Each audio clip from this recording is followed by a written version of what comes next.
Students, एक बार पुनः मैं शिव वर्मा आप सभी का बालाजी स्ट्रीमोशन चैनल पर स्वागत करता हूं। स्टूडेंट्स, ये क्लास आपके बोर्ड एग्जाम के लिए बहुत ही महत्वपूर्ण क्लास है। इस महत्वपूर्ण क्लास में आप लोगों को क्लास 12 फिजिक्स सेकंड पेपर के अंतर्गत जो प्रकाश वैद्युत प्रभाव चैप्टर है उसके 3 अति महत्वपूर्ण प्रश्नों को हम यहाँ पर बताने जा रहे हैं, जिससे कोई ना कोई प्रश्न आपके बोर्ड एग्जाम में अक्सर पुट होता ही होता है। ठीक है, वो कौन से 3 प्रश्न उसको पहले मैं आपको बता देता हूं। पहला प्रश्न है आपका डी ब्रोगली तरंगदैर्ध्य का व्यंजक प्राप्त कीजिए। ठीक है, ये प्रश्न आपके बोर्ड एग्जाम में आएगा तो 2 नंबर में आएगा। इसको हम 2-3 लाइन में अभी जो है प्रूव करना बता देंगे कि डी ब्रोगली तरंगदैर्ध्य का व्यंजक आपको कैसे निकालना है। इस पर आधारित न्यूमेरिकल मैंने आप लोगों को जो भी महातांडव क्लास जो है मॉर्निंग में दी है उसमें बताया भी है, और इस पर आधारित न्यूमेरिकल आपके एग्जाम में आता ही आता है।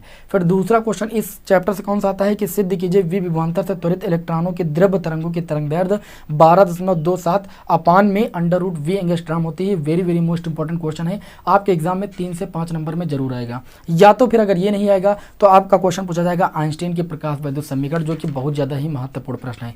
इन तीनों महत्वपूर्ण प्रश्नों को इस क्लास में हम डिस्कस करने वाले हैं। पूरी क्लास को ध्यान से देखिएगा, ठीक है ना। चलिए, सबसे पहले यहाँ पर डी ब्रोगली तरंगदैर्ध्य का व्यंजक कैसे प्राप्त करेंगे, तो आप सभी लोग जानते हो, इस चैप्टर में पढ़े भी हो कि न्यू आवृत्ति की प्रकाश तरंग से बद्ध फोटॉन की जो ऊर्जा होती है वो एच न्यू होती है। आप सभी लोग जानते हो ये न्यू है आवृत्ति, इसको बोलते हैं न्यू आवृत्ति की प्रकाश तरंग से बद्ध फोटॉन की जो ऊर्जा होती है इक्वल टू एच न्यू होती है। तथा आप लोग ये भी जानते हो कि एम गतिक द्रव्यमान के फोटॉन की जो ऊर्जा होती है वो E equal to M C square होती है। सभी लोगों ने पढ़ा है कि नहीं पढ़ा है। अगर इसको हम समीकरण 1 मान लें और इसको समीकरण 2 मान लें, और यहाँ पर हम लिखे समीकरण 1 व 2 से, देखिए 1 या 2 लाइन का है, बस ज़्यादा नहीं है।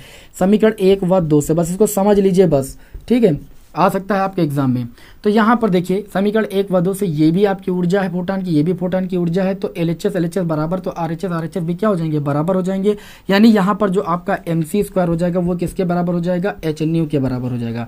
बताइए इतनी बात समझ में आई कि नहीं समझ में आई। अब यहाँ पर अगर हम देखें, यहाँ पर क्या देखें, अगर हम यहाँ पर मान निकालें, किसका मान निकालें, अगर M का मान निकालें, ठीक है, M का मान निकालें तो ये एच न्यू अपान में कितना हो जाएगा भैया, C स्क्वायर हो जाएगा ना। लेकिन आप सभी को पता है, क्या पता है कि जो फोटॉन का संवेग होता है, फोटॉन का संवेग क्या होता है भैया, फोटॉन का जो संवेग होता है वो P इक्वल टू होता है MC। क्या होता है, P इक्वल टू होता है MC।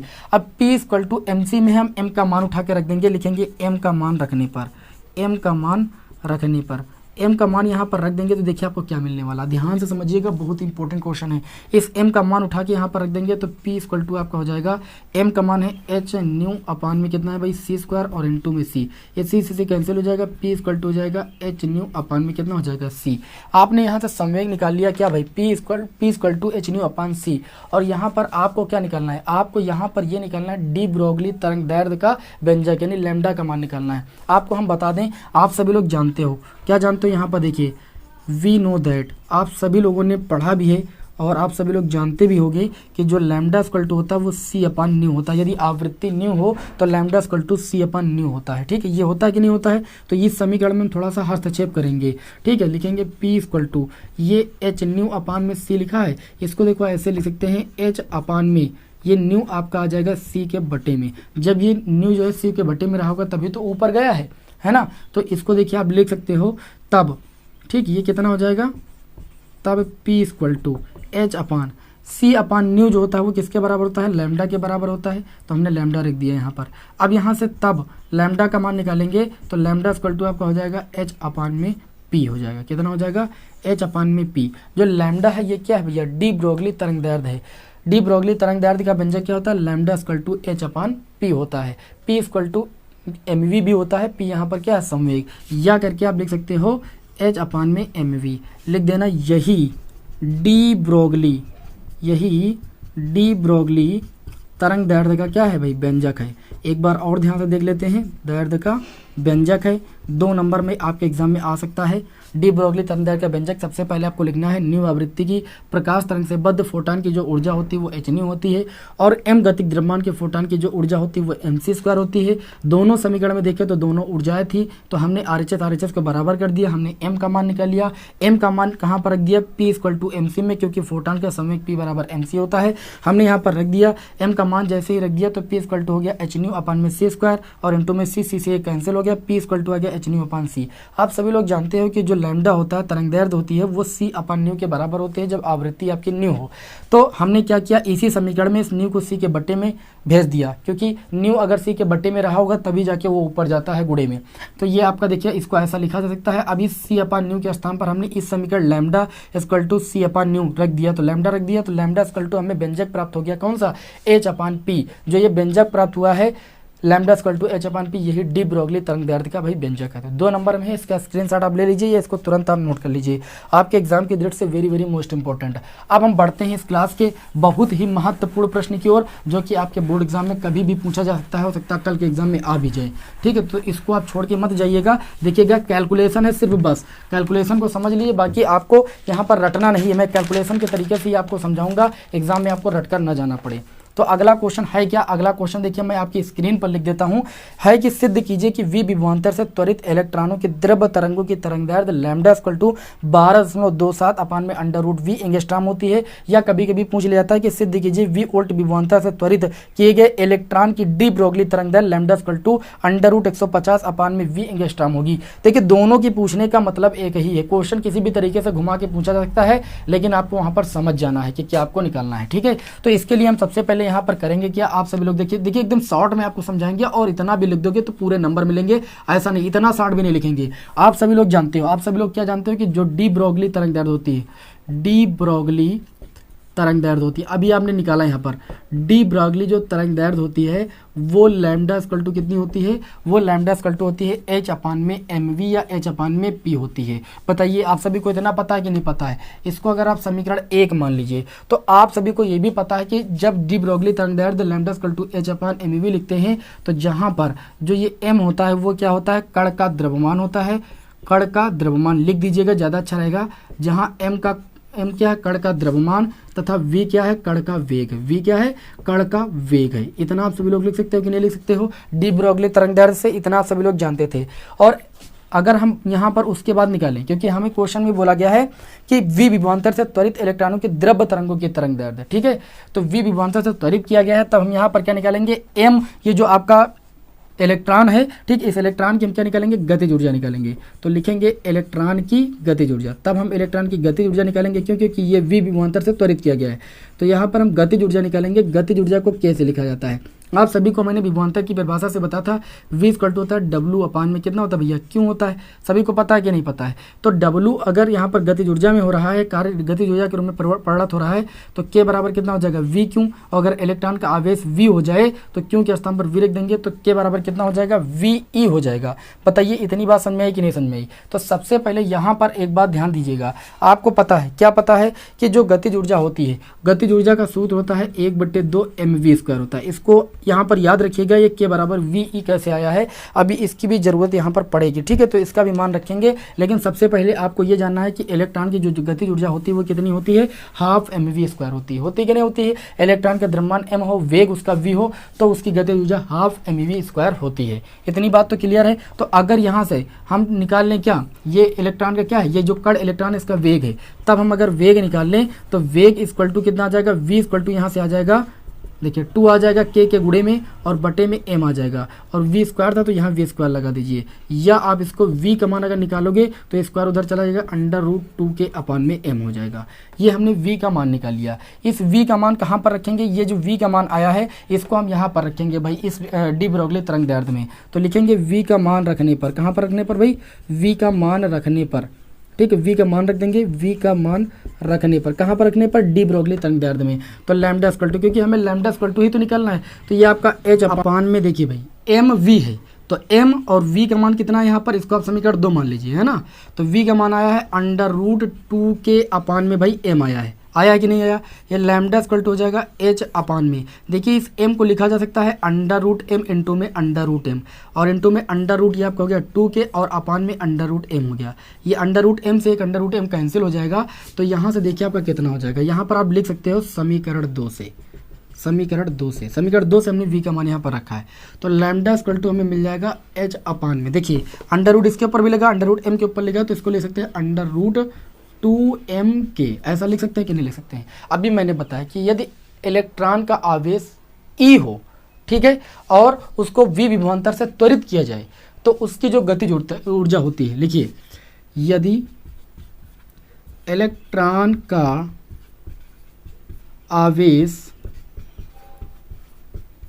कितना हो, ई हो, तथा उसे v विभवांतर से त्वरित किया जाता है। प्रश्न में यह तो बोला गया था v विभवांतर से त्वरित किया जाता है, तो यहां से जो गतिज ऊर्जा हो जाएगी, मैंने अभी आपको निकाल के बताया था, ev हो जाएगी। यहाँ पर जो v है वो विभवांतर है, v को बहुत ध्यान से समझना है। यहाँ पर आपको कैपिटल V बनाना, v क्या है, यहाँ पर विभवांतर है। तो यहाँ पर लिखेंगे k का मान रखने पर, कहाँ पर रखने पर, इसी तरंग दैर्ध्य में, लैम्डा इक्वल टू आपका h अपान अंडर रूट 2, देखिए सॉरी 2, और इसके बाद m है, m लिख देंगे, और इस k के स्थान पर कितना लिख देंगे, e, और इनटू में v क्या है आपका, यहाँ पर आपका विभवांतर है। अब इसको यहाँ पर हम समीकरण 4 मान लेंगे, ठीक है। और समीकरण 4 मानने के पश्चात यदि यहाँ पर वेग के साथ इलेक्ट्रॉन का जो गतिक द्रव्यमान है उसको हम नगण्य माने, यानी इलेक्ट्रॉन का जो गतिक द्रव्यमान है उसको यदि हम विराम द्रव्यमान के बराबर मान लें, यहाँ पर लिखेंगे यदि इलेक्ट्रॉन का गतिक द्रव्यमान,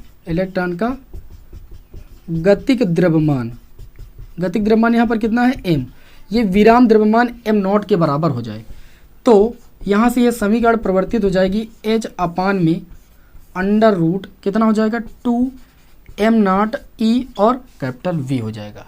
और इसमें आप सभी लोगों को सारी वैल्यू तो भैया आती हैं कि नहीं आती हैं। इलेक्ट्रॉन का जो विराम, इसको थोड़ा यहाँ पर रफ करना पड़ेगा भैया ना, इधर थोड़ा सा रफ करेंगे। देखिए भाई, सारी वैल्यू तो आप सभी को आती हैं। यहाँ पर देखिए जो h की वैल्यू होती है, या पहले हम बात करें यहाँ पर m0 इलेक्ट्रॉन का विराम का द्रव्यमान है, विराम का द्रव्यमान 9.1 इंटू 10 की पावर माइनस का हम 31 kg रखेंगे यहाँ पर। और आप सभी को जो h का मान है वो भी आपको पता है कितना होता है, h का मान होता है 6.62 पूरे 10 की घात माइनस का 34 जूल सेकेंड होता है। प्लांक कांस्टेंट का मात्रक भी याद रखिएगा, कभी कभी जो है ऑप्शन में पूछ लिया जाता है प्लांक कांस्टेंट का मात्रक क्या होगा, ठीक है। उसके बाद यहाँ पर h का मान आपको पता ही हो गया, m0 का मान पता ही हो गया, e का मान सभी को पता है, यहाँ पर लिख लीजिएगा, जहाँ e का मान पता है ये 1.6 इंटू 10 की पावर माइनस का 19 कूलाम होता है। ये इलेक्ट्रॉन का भैया क्या होता है, आवेश होता है। ये सारे मान कहाँ पर रखने पर, इस समीकरण में रखने पर, ठीक है। तो समीकरण में मान रखने पर हम जैसे यहाँ पर मान रखेंगे तो हम पाएंगे, क्या पाएंगे, लैम्डा इक्वल टू h की वैल्यू है 6.62 पूरे 10 की घात माइनस का 34 जूल है भैया, ठीक है, छोटी मोटी त्रुटि हो जाती है। और अपान में अंडर रूट आ जाए, अंडर रूट 2, उसके बाद m0 विराम का द्रव्यमान कितना है 9.1 इंटू 10 की पावर माइनस का 31 kg, और आवेश कितना है 1.6 इंटू 10 की पावर माइनस का 19। इसको अंडर रूट के अंदर रखेंगे, और जो v है वो उस पर भी अंडर रूट लगा, तो इनटू करके अंडर रूट v इसको अलग कर लेंगे। बताइए, इतनी बात तो आप सभी लोगों को समझ में आ गई है ना, इसमें किसी को कोई दिक्कत है नहीं। तो लैम्डा इक्वल टू, देखिए अब यहाँ पर देखिए कोई हल तो करेगा नहीं, मैं पहले बता दूं। तो आप इतना स्टेप करने के बाद यहाँ पर आप देखिए लिख सकते हो, क्या लिख सकते हो, यहाँ पर आप ये लिख सकते हो कि जो इसको, इसका और इसका हल होगा वो जैसे 12.2 कितना सिद्ध करने के लिए बोला गया था, 12.27, तो 12.27 लिख दीजिएगा, और बटे में तो अंडर रूट आपका है ही, ठीक है। इसका जो हल हो जाएगा वो कितना हो जाएगा, 12.2 आएगा, आप जो है कैलकुलेट करके देख लीजिएगा, और अपान में अंडर रूट v है और एंगस्ट्रॉम में आएगा, ठीक है। तो ये इसकी तरंग दैर्ध्य हो जाएगी। यही चीज़ आपको यहाँ पर सिद्ध करनी थी। लेकिन अगर क्वेश्चन में आपसे ये बोला जाए कि सिद्ध कीजिए तरंग दैर्ध्य lambda equal to under root 150 बटे में v, ये दे दीजिए, तो इसका हल आप देखिए, इस 12.25 एंगस्ट्रॉम को आप या करके ऐसे भी लिख सकते हो, lambda equal to under root 150, ठीक है। ये एंगस्ट्रॉम में था, एंगस्ट्रॉम में भी इसको आप लिख सकते हो, क्योंकि इसको जब आप हल करोगे तो वो 10 की पावर माइनस 10 आएगा, तो उसको एंगस्ट्रॉम लिखा जाएगा, ठीक है। तो तरंग दैर्ध्य यहाँ पर जो हो जाएगी वो देखिए, ये आपकी कितनी हो जाएगी, अंडर रूट 150 अपान में अंडर रूट v वैसे भी था, और ये आपका एंगस्ट्रॉम में हो जाएगा। तो चाहे आप ये चीज़ सिद्ध कर दीजिए, चाहे ये चीज़ लिख के सिद्ध कर दीजिए, चाहे इसको फिलहाल इधर से आपको ये चीज़ डायरेक्ट लिखनी है जो चीज़ सिद्ध करनी है, क्योंकि वहाँ पर आप जो है उनको कैलकुलेट करके नहीं दिखाओगे, ठीक है, क्योंकि 3 या 5 नंबर का आपका डेरिवेशन होगा। तो ये थोड़ी कि वहाँ पर आप जो इसका अंडर रूट निकाल के दिखाओगे, वैसे आपको ये सिद्ध करना है, आप इसको हल करके देख लीजिए कैलकुलेटर से, इतना ही आएगा जितना सिद्ध करना है, ठीक है ना। सभी को ये डेरिवेशन समझ में आ गया है या नहीं आ गया, बताइए भाई, कमेंट करके बताइए। वीडियो बहुत बड़ा नहीं है, लेकिन इसमें आप सभी लोगों को बहुत ही महत्वपूर्ण प्रश्न बताए जा रहे हैं बोर्ड एग्जाम की दृष्टि से, ये आपके एग्जाम में आने की प्रबल संभावना है।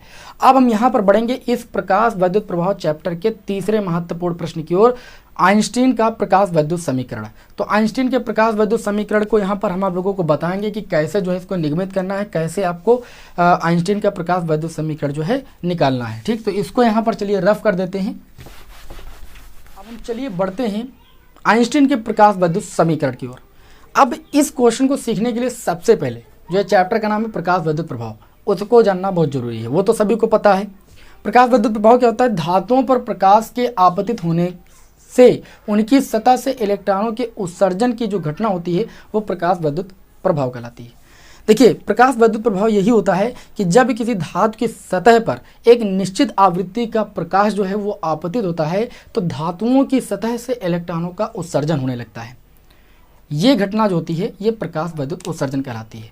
तो अब जो आइंस्टीन महोदय थे उन्होंने अपना प्रकाश वैद्युत समीकरण दिया, तो उन्होंने क्या बताया और आपको लैंग्वेज में कितना लिखना है, मैंने लैंग्वेज यहाँ पर लिख दिया है। हालांकि भी कुछ लैंग्वेज और लिखनी है, लेकिन बहुत ज़्यादा लैंग्वेज आपको नहीं लिखनी है, जितना मेन उतना लिखिए। ठीक है, तो आइंस्टीन के अनुसार आइंस्टीन ने बताया कि जब एचन्यू ऊर्जा का कोई फोटान जो होता है वो धातु की सतह पर आपतित होता है तो उसमें उपस्थित मुक्त इलेक्ट्रॉन इस ऊर्जा को अवशोषित कर लेते हैं। धातुओं के अंदर जो मुक्त इलेक्ट्रॉन होते हैं वो क्या करते हैं, इस एचन्यू ऊर्जा को अवशोषित कर लेते हैं। और यह अवशोषित ऊर्जा जो होती है वो दो प्रकार से व्यय होती है। आइंस्टीन महोदय ने बताया कि जब किसी धातु की सतह पर हम क्या करते हैं, कोई एचन्यू ऊर्जा का फोटान आपतित करते हैं, ठीक है, तो जो धातु के अंदर मुक्त इलेक्ट्रॉन होते हैं वो इस एचन्यू ऊर्जा को ऑब्जर्व कर लेते हैं, ग्रहण कर लेते हैं। और जो ये अवशोषित ऊर्जा होती है इसको दो प्रकार से व्यय करते हैं। पहला नंबर, ऊर्जा का एक भाग इलेक्ट्रॉन को निकालने में व्यय होता है, धातु की सतह से इलेक्ट्रॉनों का उत्सर्जन होने लगता है। अभी आप सभी लोगों ने बताया, ठीक है, क्योंकि प्रकाश होता है वो फोटानों के रूप में चलता है। एक फोटान की ऊर्जा एचन्यू होती है। तो जब प्रकाश को धातु की सतह पर आपतित किया गया, ठीक है, तो आपतित करने के पश्चात जो धातु के अंदर इलेक्ट्रॉन थे उन्होंने क्या किया, इस फोटान की ऊर्जा एचन्यू को क्या किया, अवशोषित किया। अब जो इस ऊर्जा को अवशोषित किया तो उसको व्यय करेंगे। तो आइंस्टीन ने बताया कि जो ये ऊर्जा व्यय करते हैं मुक्त इलेक्ट्रॉन वो दो प्रकार से व्यय करते हैं। पहला प्रकार ये कि ऊर्जा का एक भाग इलेक्ट्रॉन को धातु से निकालने में व्यय होता है। जो एचन्यू ऊर्जा होती है फोटान की, इसका एक भाग जो होता है वो क्या होता है, इलेक्ट्रॉन को धातु की सतह से निकालने में व्यय होता है। और दूसरा भाग ऊर्जा का जो शेष भाग होता है वो उत्सर्जित इलेक्ट्रॉन को गतिज ऊर्जा देने में व्यय होता है। ये दो मेन बातें हैं, ये आपको एग्जाम में लिखना है और कोई फालतू बकवास नहीं लिखनी है, नहीं तो नंबर नहीं मिलेंगे। ठीक है, तो आइंस्टीन महोदय ने यही बताया। इतनी बात तो समझ में आ गई कि आइंस्टीन ने बताया कि जब एचन्यू ऊर्जा का कोई फोटान धातु की सतह पर आपतित होता है, इसको कहानी के तरीके से समझिए, आप लिख डालोगे, ठीक है, रट्टा नहीं मारना है। एचन्यू ऊर्जा का कोई फोटान जो धातु की सतह पर आपतित किया जाता है तो धातु की सतह के अंदर जो मुक्त इलेक्ट्रॉन होते हैं वो एचन्यू ऊर्जा को अब्जॉर्ब करके ऊर्जा को दो भागों में व्यय करते हैं। पहला, इलेक्ट्रॉन को धातु की सतह से बाहर निकालने में, ठीक है, और दूसरा उसको गतिज ऊर्जा प्रदान करने में। ठीक है, अब चलिए यहाँ पर हम आपको बताते हैं प्रकाश वैद्युत प्रभाव तो आप सभी को आता ही रहा होगा, ठीक है, इसमें कोई दिक्कत नहीं होने वाली है। अब देखिए यहाँ पर हम अगर माने, क्या माने, इतनी बात तो समझ गए। यहाँ पर अगर हम माने, यहाँ पर लिखेंगे माना, माना किसी धातु की सतह से, माना किसी धातु की सतह से उत्सर्जित, ध्यान दीजिएगा, माना किसी धातु की सतह से उत्सर्जित इलेक्ट्रॉन की अधिकतम गतिज ऊर्जा, अधिकतम, इतना लिखना है, अधिकतम गतिज ऊर्जा है ना, अधिकतम गतिज ऊर्जा ईके हो तथा अभी बताया गया ना कि जो एचन्यू ऊर्जा होती है वो क्या होती है, वो दो प्रकार से भी होती है। इलेक्ट्रॉन को धातु से बाहर निकालने में, तो अगर धातु की सतह से उत्सर्जित इलेक्ट्रॉन की अधिकतम गतिज ऊर्जा ईके हो और तथा धातु के अंदर से बाहर निकालने में, धातु के अंदर से, ध्यान दीजिएगा, धातु के अंदर से बाहर निकालने में,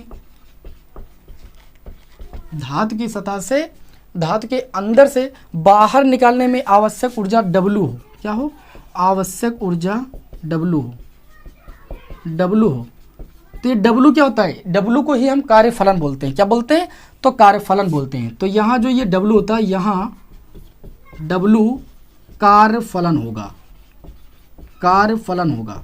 क्यों होगा, क्योंकि धातु के अंदर से बाहर निकालने में आवश्यक ऊर्जा है, तो ये कार्य ही तो किया जा रहा है यहाँ पर।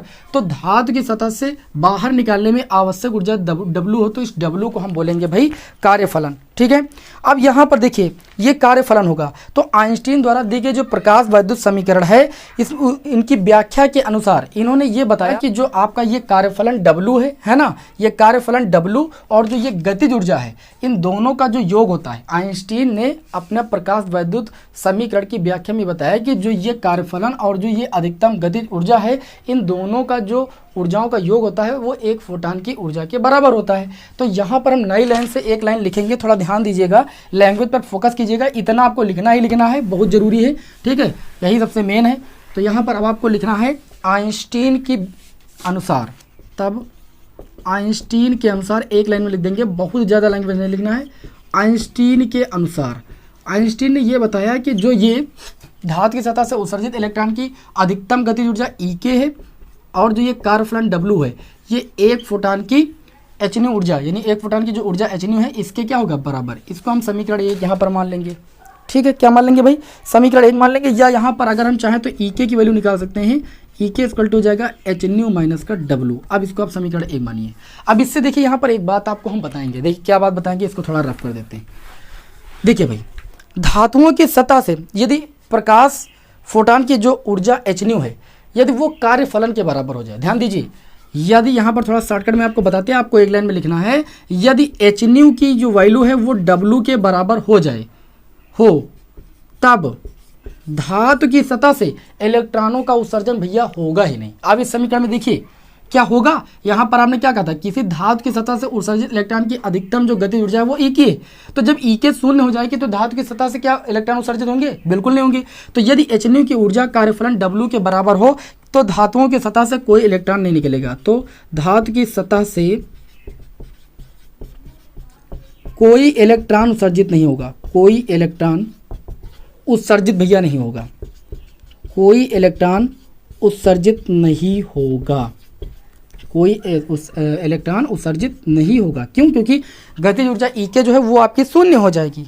ठीक है, जब धातु की सतह से कोई इलेक्ट्रॉन भैया उत्सर्जित नहीं होगा तो धातु की सतह से इलेक्ट्रॉन उत्सर्जित कब होगा, तो जो धातु दी गई है, यदि उस धातु की देहली आवृत्ति आपको ν0 दी जाए, कितनी दी जाए भाई, ν0 दी जाए, तो इस आवृत्ति का जो फोटान होगा वो इस धातु से इलेक्ट्रॉन को उत्सर्जित करने में समर्थ होगा। ठीक है, तो अगर उस धातु की देहली आवृत्ति ν0 हो तो ν0 आवृत्ति का जो फोटोन होगा, फोटान, वो इलेक्ट्रॉनों को धातु से उत्सर्जित करने में भाई समर्थ होगा। अर्थात जो इसकी जो फोटान, ये जो आपका फोटान होगा जिसकी ऊर्जा hν0 होगी, ये क्या करेगा, ये धातु की सतह से इलेक्ट्रॉनों को उत्सर्जित कर देगा। ठीक है, तो ये अपनी जो ऊर्जा है वो धातु से इलेक्ट्रॉन को उत्सर्जित करने में व्यय करेगा। इसका मतलब जो hν0 वो किसके बराबर हो जाएगा, वो आपका ν0 के बराबर हो जाएगा। तो यहाँ पर भैया आपको एक लाइन लिखना पड़ेगा। कौन सी लाइन लिखना पड़ेगा, आपको लिखना पड़ेगा, यदि दी हुई, अभी जो मैंने बोला, दी हुई धातु के लिए देहली आवृत्ति कितनी हो भाई, ν0 हो, ν0 हो, तो इस ν0 आवृत्ति का फोटान जो होगा, आवृत्ति का फोटान धातु से इलेक्ट्रॉन उत्सर्जित करने में समर्थ होगा, उत्सर्जित करने में समर्थ होगा। भाई इतना तो आपको लिखना ही पड़ेगा, उत्सर्जित करने में समर्थ होगा। अब जो इस फोटान की ऊर्जा होगी hν0, वो क्या करेगा, वो धातु से इलेक्ट्रॉनों को उत्सर्जन करने में व्यय करेगा। अर्थात जो W की वैल्यू हो जाएगी, अर्थात जो W की वैल्यू हो जाएगी वो hν0 के बराबर हो जाएगी। तब समीकरण 1 से अगर हम देखें तो समीकरण 1 से हमें यहाँ पर क्या मिलेगा, समीकरण 1 से हमें मिल जाएगा EK इक्वल टू hν और माइनस का W किसके बराबर हो गया, hν0 के बराबर हो गया। क्योंकि वो hν के बराबर हो जाएगा तो धातु की सतह से इलेक्ट्रॉनों का उत्सर्जन संभव ही नहीं होगा। ठीक है, तो ये आपका हो जाएगा ई के इक्वल टू कितना हो जाएगा, एच कॉमन लेंगे, न्यू माइनस का न्यू नॉट। यहाँ न्यू क्या है, आवृत्ति है, और न्यू नॉट क्या है, देहली आवृत्ति है। यहाँ पर लिख सकते हो जहां न्यू नॉट क्या है भैया, देहली आवृत्ति है। इतना तो सभी लोग समझ गए नहीं? अब इतना अगर आप समझ गए तो आपको एक लाइन और आपको लिखनी, कौन सी लाइन लिखनी है कि यदि धातु की सतह से निकलने वाले इलेक्ट्रॉन का अधिकतम वेग कितना हो भाई, वी मैक्स हो। थोड़ा सा इधर रफ करेंगे, ठीक है। धातु की सतह से निकलने वाले इलेक्ट्रॉन का अगर अधिकतम वेग हम वी मैक्स ले लें, और तो इसकी जो अधिकतम गतिज ऊर्जा हो जाएगी ई के की वैल्यू किसके बराबर हो जाएगी, हाफ एम स्क्वायर। सभी लोगों ने पढ़ा है, तो ई के स्थान पर वो वैल्यू यहाँ पर रख देंगे बस, ठीक है। तो थोड़ा इधर हम यहाँ पर अब लिखेंगे हम कि यदि धातु की सतह से निकलने वाले, धातु की सतह से निकलने वाले, इसको थोड़ा रफ कर देते हैं, धातु की सतह से निकलने वाले इलेक्ट्रॉन का अधिकतम वेग कितना हो, वी मैक्स हो, तो ई के इक्वल टू कितना आपका हो जाएगा, गतिज ऊर्जा बराबर होता है हाफ एम वी स्क्वायर, लेकिन यहाँ पर वी मैक्स स्क्वायर कर देंगे क्योंकि अधिकतम वेग है वी मैक्स, ठीक है। तो ई के का मान कहाँ पर रख देंगे, ई के का मान समीकरण, जो ये समीकरण आपकी आई है यही मेन समीकरण है, ये समीकरण शायद आपकी 2 होगी, ठीक है। तो समीकरण 2 में रखने पर, और समीकरण 2 में रख देंगे तो ये कितनी है आपकी, एच न्यू माइनस का nu not equal to half M V max square. जो ये आपको समीकरण प्राप्त हुई है, यही आइंस्टीन का प्रकाश वैद्युत समीकरण है। क्या भाई, प्रकाश वैद्युत समीकरण है। ये देखिए डेरिवेशन आपके बोर्ड एग्जाम की दृष्टि से बहुत ज़्यादा इंपॉर्टेंट था। इसमें बस आपको ये समझना था कि जब कोई फोटान जो है वो धातु की सतह पर आपतित होता है, तो जो फोटान की ऊर्जा एच न्यू होती है वो किन 2 भागों में बंटती है, ठीक है। तो वो आप सभी लोगों ने समझा, यहाँ पर अच्छे तरीके से लिखा कि किस प्रकार 2 भागों में वो जो ऊर्जा है वो बढ़ती है, और उसके अकॉर्डिंग यहाँ पर आपने क्या किया ये भी बताया कि जो ई के का मान है वो एच न्यू प्लस डब्ल्यू जो कार्यफलन है उसके योग के बराबर होगा। ये आइंस्टीन के अनुसार बताया गया था व्याख्या में। और जब डब्ल्यू का मान अगर एच न्यू के बराबर हो जाएगा तो धातु की सतह से इलेक्ट्रॉनों का उत्सर्जन संभव नहीं होगा, ठीक है। तो आपने क्या किया, धातु की जो आवृत्ति न्यू नॉट थी उस आवृत्ति का एक फोटान लिया, ठीक है। उस आवृत्ति का जो फोटान है वो धातु की सतह से इलेक्ट्रॉनों को उत्सर्जन करने में समर्थ होगा, तो मैंने डब्ल्यू के स्थान पर एच न्यू नॉट रख दिया, तो समीकरण आपकी मिल गई H nu minus H new not. अब यहाँ पर जो ई के है ये क्या है, अधिकतम गतिज ऊर्जा है आपकी। अधिकतम गतिज ऊर्जा के लिए धातु की सतह से निकलने वाले इलेक्ट्रॉन का यदि अधिकतम वेग वी मैक्स हो तो गतिज ऊर्जा half M V max square M V square max हो जाएगी। तो इस ई के का मान उठा के इसी समीकरण में रख दिया, तो जो समीकरण हमें मिल गई यही क्या है, आइंस्टीन का प्रकाश वैद्युत समीकरण है। आज के इस क्लास में मैंने आप लोगों को जो है 3 महत्वपूर्ण प्रश्न बताएं जो कि बोर्ड एग्जाम की दृष्टि से बहुत ज़्यादा महत्वपूर्ण है। उम्मीद करता हूं और आशा करता हूं कि इसमें से एक क्वेश्चन आपके बोर्ड एग्जाम में जरूर आएगा, ठीक है। चलिए फिर मिलते हैं आपको हम नेक्स्ट वीडियो में। जय हिंद, वंदे मातरम।